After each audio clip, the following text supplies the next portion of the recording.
ભાવનગર જિલ્લાના તળાજા તાલુકાના મથાવડા ગામેથી એક અત્યંત કરુણ અને હૃદયદ્રાવક ઘટના સામે આવી છે।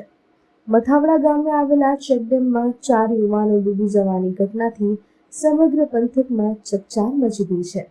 જાણ થતાં જ પોલીસ અને ફાયર ટીમ તાત્કાલિક ઘટના સ્થળે પહોંચી હતી અને ભારે જહેમત બાદ 4 યુવાનોને બહાર કાઢવામાં આવ્યા હતા।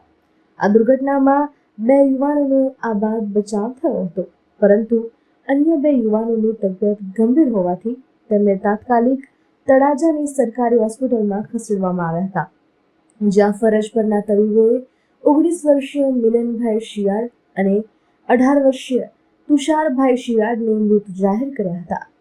અકાળે 2 યુવાનોના અવસાનથી મથાવડા ગામ સહિત સમગ્ર તળાજા પંથકમાં શોકનું મોજું ફરી વળ્યું હતું અને ઘટનાના પગલે સ્થાનિક આગેવાનો તેમજ વહીવટીતંત્રના અધિકારીઓ હોસ્પિટલ ખાતે દોડી આવ્યા હતા।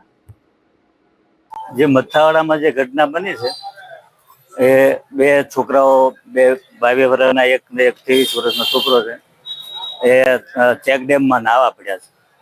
એમાં જે બોયા ઉપર નાહવા પડ્યા એટલે બોયો નમી ગયો અને અંદર પાણીમાં પડી ગયા ને બંનેને તરતા આવડતું નહોતું એટલે ડૂબી ગયા અને અત્યારે એમને એમ્બ્યુલન્સમાં તળાજા લાવેલા છે PM માં।